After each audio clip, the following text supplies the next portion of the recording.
एक समय शिवजी महाराज जी पार्वती जी के साथ हरिद्वार में घूम रहे थे।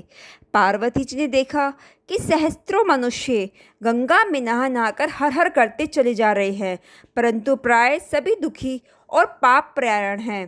पार्वती ने बड़े आश्चर्य के साथ शिव जी से पूछा कि हे महादेव, गंगा में इतनी बार स्नान करने पर भी इनके पाप और दुखों का नाश क्यों नहीं हुआ?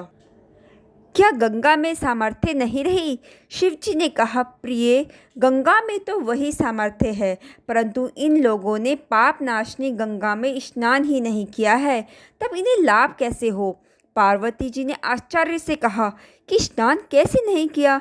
सभी तो नहा नहा कर आ रहे हैं, अभी तक इनके शरीर भी नहीं सूखे हैं। शिवजी ने कहा, ये केवल जल में डुबकी लगाकर आ रहे हैं, तुम्हें कल इसका रहस्य समझाऊंगा।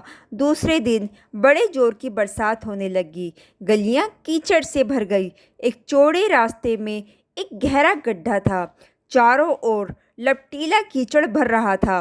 शिवजी ने लीला से ही वृद्ध रूप धारण कर लिया और दीन विवश की तरह गड्ढे में जाकर ऐसे पड़ गए जैसे कोई मनुष्य चलता चलता गड्ढे में गिर पड़ा हो और निकलने की चेष्टा करने पर भी नहीं निकल सकता हो। पार्वती को यह समझाकर गड्ढे के पास बैठा दिया कि देखो, तुम लोगों को सुना सुना कर यूँ पुकारते रहो कि मेरे व्रतपति अकस्मात गड्ढे में गिर पड़े हैं, कोई पुण्य आत्मा ही इन्हें निकालकर इनके प्राण बचाए और मुझ असहाय की सहायता करे।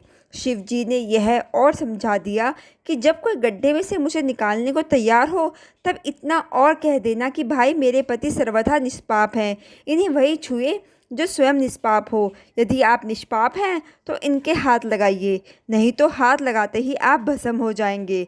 पार्वती तथास्तु कहकर गड्ढे के किनारे बैठ गई और आने जाने वालों को सुना सुनाकर शिवजी को सिखाई हुई बात कहने लगी। गंगा में नहाकर लोगों के दल के दल आ रहे हैं। सुंदर युवती को यूं बैठे देखकर कईयों के मन में पाप आया। कई लोग लज्जा से डरे तो कईयों को कुछ धर्म का भय हुआ, कई कानून से डरे। कुछ लोगों ने तो पार्वती को यह भी सुना दिया कि मरने दे बुड्ढे को, क्यों उसके लिए रोती है। आगे और कुछ भी कहा। मर्यादा भंग होने के भय से वे शब्द लिखे नहीं जाते।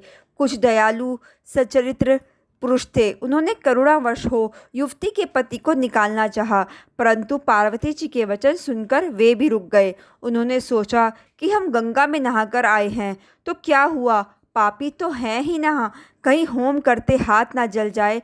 बूढ़े को निकालने जाकर इस स्त्री के कथा अनुसार हम स्वयं भस्म ना हो जाएं। किसी का साहस नहीं हुआ। सैकड़ों आए, सैकड़ों ने पूछा और चले गए। संध्या हो चली। शिवजी ने कहा, पार्वती, देखा आया कोई गंगा में नहाने वाला? थोड़ी देर बाद एक जवान हाथ में लोटा लिए हर हर करता हुआ निकला। पार्वती ने उससे भी वही बात कही। युवक का हृदय करुणा से भर आया। उसने शिवजी को निकालने की तैयारी की। पार्वती जी ने रोककर कहा कि भाई, यदि तुम सर्वथा निष्पाप नहीं होंगे तो मेरे पति को छूते ही जल जाओगे। उसने उसी समय बिना किसी संकोच के दृढ़ निश्चय के साथ पार्वती जी से कहा कि माता, मेरे निष्पाप होने में तुझे संदेह क्यों होता है? देखती नहीं, मैं अभी गंगा नहाकर आया हूँ। भला गंगा में गोता लगाने के बाद भी कभी पाप रहते हैं? तेरे पति को अभी निकालता हूँ। युवक ने लपक कर बूढ़े को ऊपर उठा लिया। शिव पार्वती ने उसे अधिकारी समझकर अपना असली रूप प्रकट कर उसे दर्शन देकर कृतार्थ किया। शिवजी ने पार्वती से कहा, इतने लोगों में से इस एक ने ही गंगा स्नान किया है।